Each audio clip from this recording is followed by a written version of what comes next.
everybody, and welcome to my studio. Today I'm going to be showing you guys how to use Copic Markers. So, first thing to know is that Copic numbers have different numbers on them. So this one is 002, and I'm going to tell you what those numbers mean. The first number, B, means that it's blue. The last number tells you how dark or how light it is. So this one is number 2, so it's going to be quite light in color.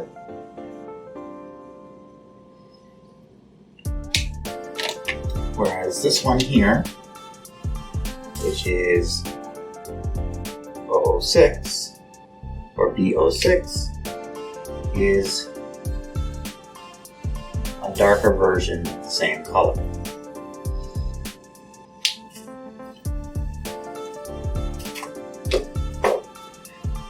So that's the last number. The first number will tell you how saturated the color is. So a lower number is going to be a more vibrant color, a more pure color. So this is very much a pure green. And a higher number, a higher first number, is going to be less saturated. This one is a G85. And this one has more gray in it. So a higher number is less saturated, it's going to have more gray. The exception to that is going to be the earth tone colors. The earth tone colors play by their own rules. So just showing what I mean, the first number is actually going to be what tells you the type that it kind of is. So for example, this marker here, it's an E87. So the 8 means that this one is made with more of a green. That whole color family has a slight green color to it.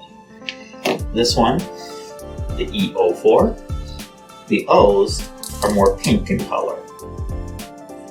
And that's just because when you make brown, you just use complementary colors that are across each other from the color wheel. So green is across from red. So if you mix them together, you'll get brown. But whichever color there's more of in the mix will be the predominant color of your brown. So this one has more pink or red in it, and the other one has more of the green. And obviously, like, there are other different ones. This one's a little bit more gray.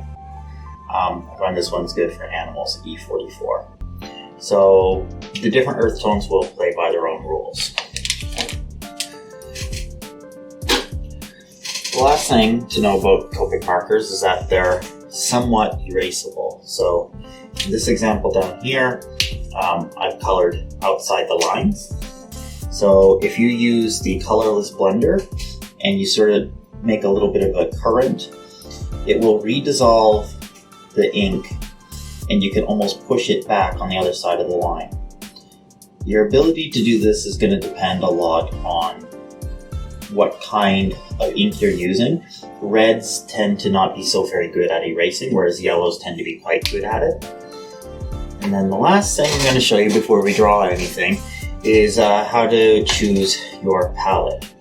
So to choose your palette, you should have a sense about what you're going to draw first and play around with the different colors. So here, we're going to draw something that has some chemicals in it. I knew I wanted the chemicals to be like a yellow-green, so I chose some yellows and greens that went nice together.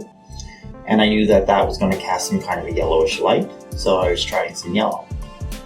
I also am going to use some blue. So I've just tried different colors to find out what works. And to find out what doesn't work, I wanted to use a different color of brown for the character's hair. And it didn't really look good together. So I tried new things and I found a much better combination. And I just did that for all the different elements. Obviously you don't have to label them, but it does help. For choosing skin tones, you're usually going to use earth tones. Most of the ones I'm using are in the E5, which is slightly yellow. But you're also going to want to use other colors like pink to warm your drawing. The other thing is, it's nice to have a glove because your hands are going to be oily, and you don't want to get that oil on your drawing. So whenever I'm doing a more serious drawing, I will wear a glove. Alright, so when you're drawing with these Copic markers, it's really important that you start off light and then you go darker. And a good place to show you that is going to be this flask of chemicals. Okay. My darker colors in these chemicals are actually going to be my green. So I'm going to start off with the yellow.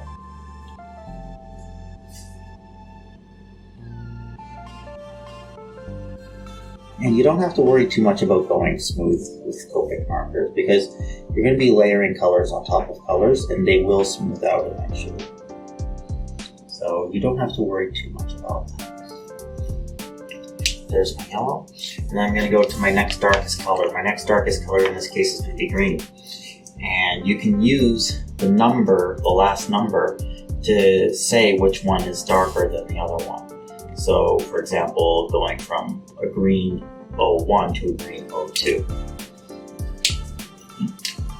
This one I wanted to have bubbles, so I'm going to actually draw in the bubbles first.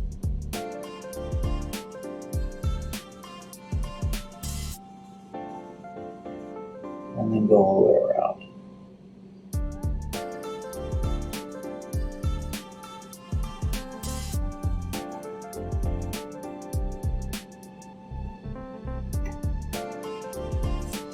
And with the Copic markers, you can layer the same color on top of itself. So to make these bubbles really stand out, I'm going to have each bubble cast a small shadow. And I'm going to accomplish that using the same marker that I have. So I'm just going to go back over each bubble. And each bubble is going to have its own little shadow. And of course, the bottom of the flask is also going to be a shadow. So I'm just going to go over it again. So you can get a whole range of darknesses just from one marker. It's not really a strong need to do it again. It's not really a strong need to immediately go to the next marker. Then, speaking of going to the next marker, I'm going to use this one here. So you're going to see some of his dark gloves through this clear glass. So that's going to get darkened.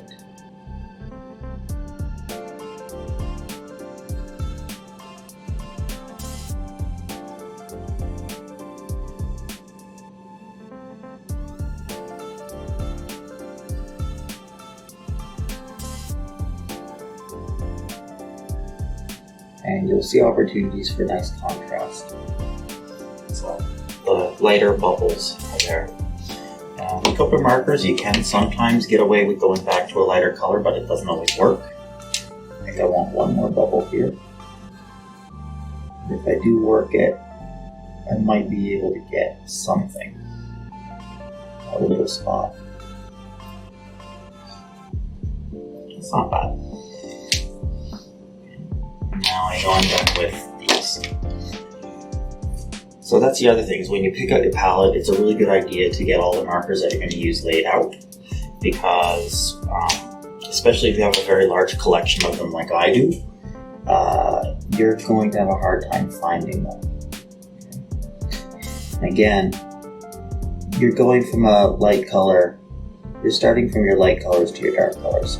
These gloves, they're going to be almost black. So in this case, a dark blue actually is a lighter color. So I'm not really breaking my own rule here.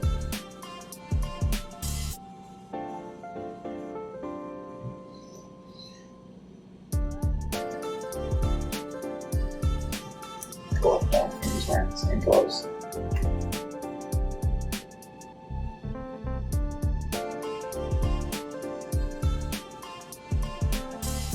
And normally, just like inking, I probably would be rotating the page quite a bit. But for the purpose of the video, I didn't want to make anybody sick. Okay. And then to start shading things, you start off with where you know the darkest spots are going to be, and then you go back over there. Go back over there.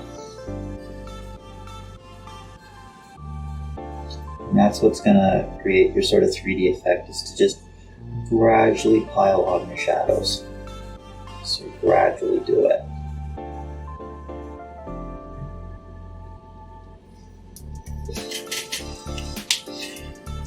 And like I said, if you go outside the lines like I did there, it's not too hard to push it back in. Although, I should say for this drawing, the background's going to be quite dark, so I'm not going to waste too much time on that.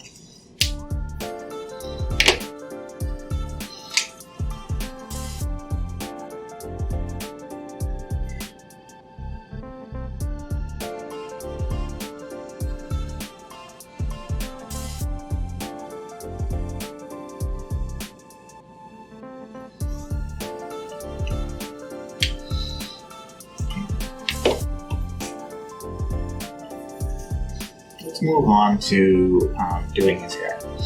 So for hair, I like to do, when I'm coloring hair, like a series of lines that sort of follow the hair. Sort of like that.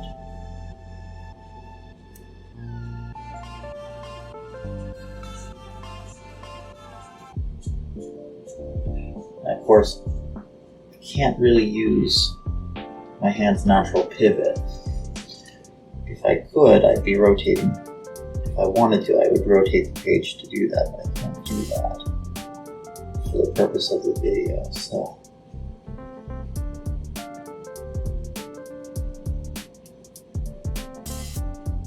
but the direction that I'm pulling the brush is in the direction of the hair.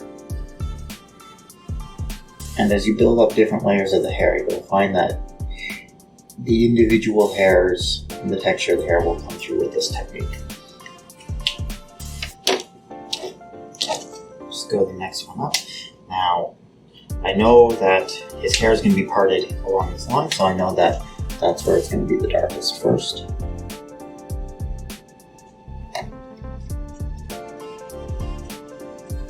I know that under here it's going to obviously be quite dark.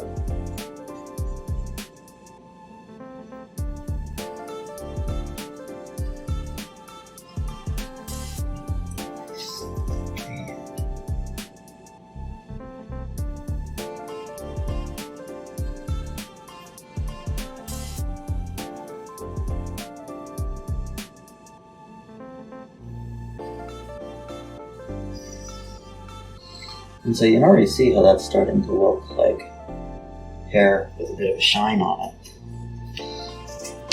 And then I just go to the next darkest color.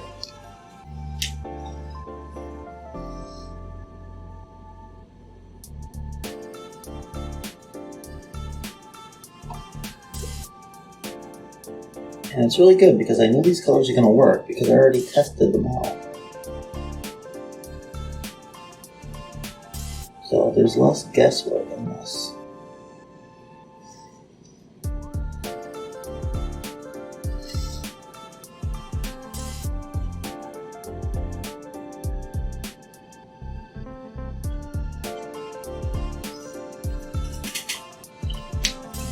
And you can always trade back. So trading back to that last medium color, that's a good strategy, especially with multiple layers of color.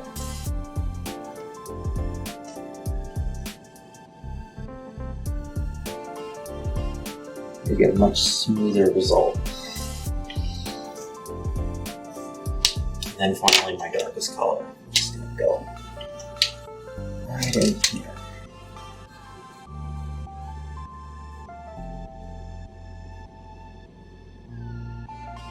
This really helped the direction of his hair.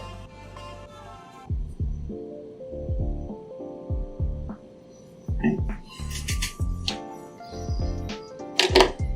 And I suppose his goggles are probably made out of a similar material to his fancy gloves. I'll go through that.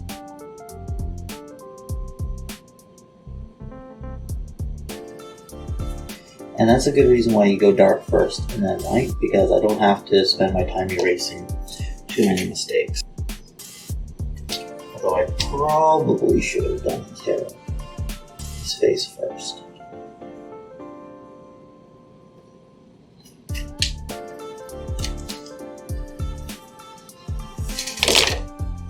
Pardon me. Okay, and then for the face. Start off with obviously your lightest colors. Okay.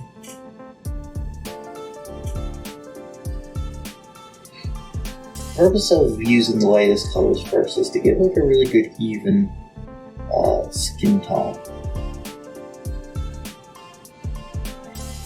You don't want to have like any unevenness, and that's a good reason for doing different layers.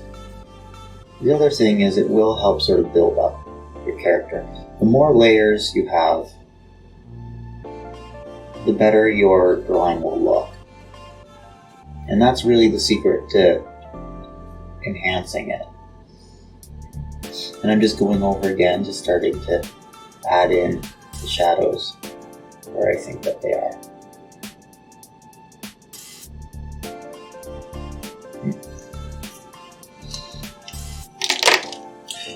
Before I get too crazy, I actually wanted to make it look like he had some drink of this, so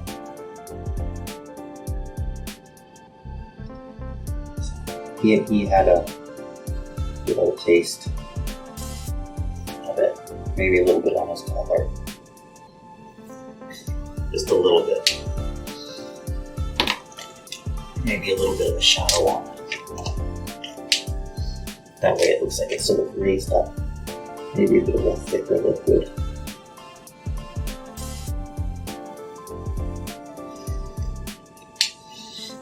Okay, and back to the skin tone.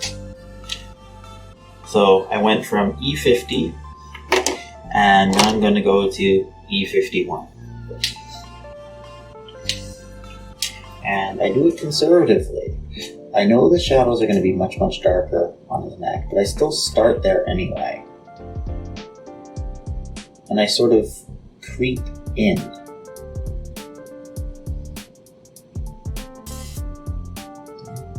There's going to be a shadow cast under by these goggles. And there's definitely going to be some darkness under the hair. In fact, the whole area in here might be darker because of the light ending up. And then put this one up.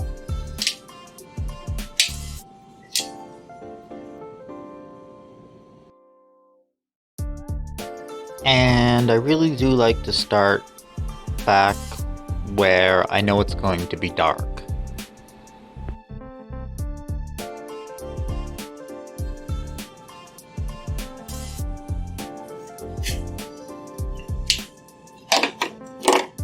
And before I get too far, I'm going to start adding some pink. Pink is going to be sort of what makes this guy look alive. Around the cheeks, maybe his neck.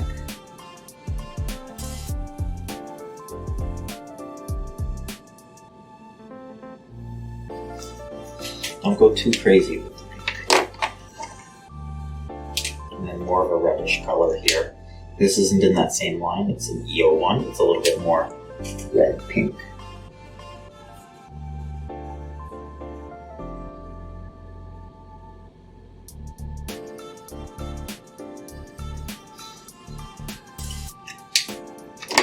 And then something for hard shadows.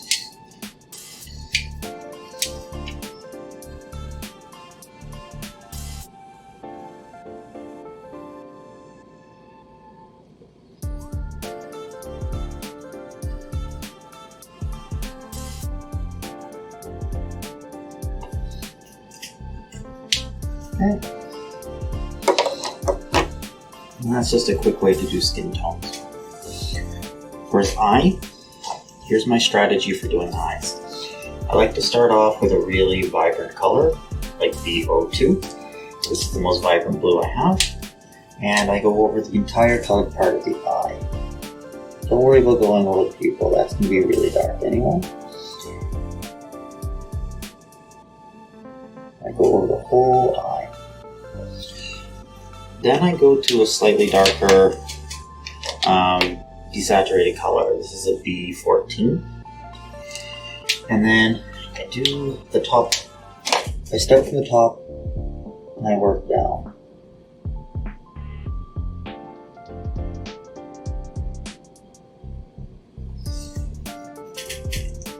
One more time I sort of go dark again. Much darker towards the top.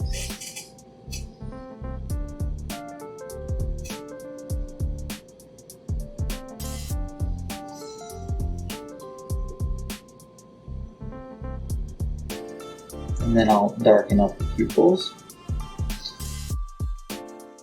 And if it doesn't work with the dark blue, I'll just go to a darker color, like maybe black.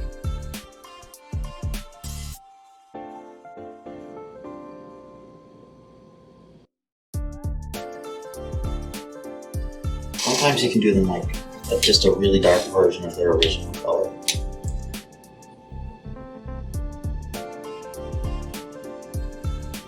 And while we're here, I'm going to darken up some of these goggles to black.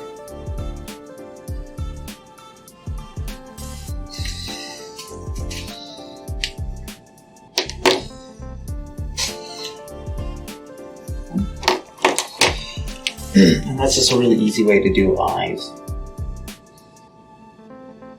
So, mouth. Alright.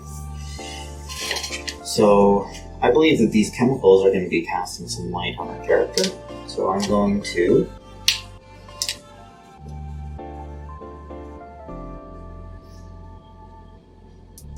add that light.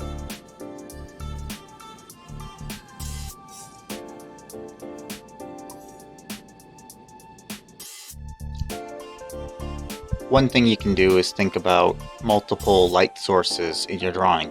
Usually we consider one light source above the character, but in this situation the chemical should be emitting some kind of light.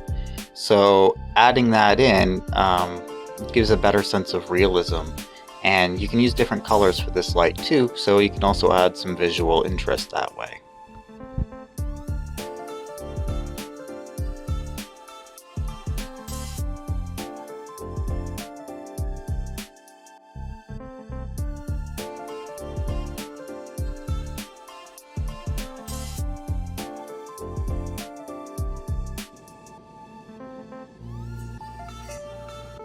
The nice thing about doing lab coat is it doesn't have to be so dark. And then under normal light, I think the lab coat would be kind of a cold color. You can use two colors. You can use a light blue like this, or you can use like a gray kind of color to do cool shadows. So let's use the gray today for this drawing. And there's still quite a bit left to do on this drawing, but I think you guys get the idea about what to do with the Copic markers. Generally, you go from light to dark. You pick out your colors beforehand, and there's some tips on how to do hair and how to do eyes in here. I'm going to put the rest of the video into time lapse, but I'm going to come back before I do the background just to show you guys one more little trick that I have.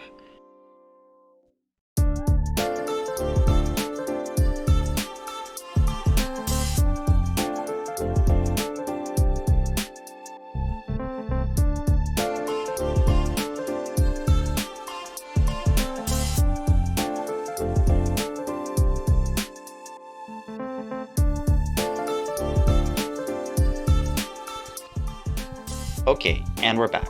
So if you're like me and you like to draw characters but you're not really great at drawing backgrounds, or you don't like to draw them, a simple way to get a background in is to just color the rest of the drawing black or to leave it white. Since this guy's shirt is mostly white, I'm gonna do a black background. And that's the end of the video. So thank you very much, and I'll see you guys in the studio again. Bye.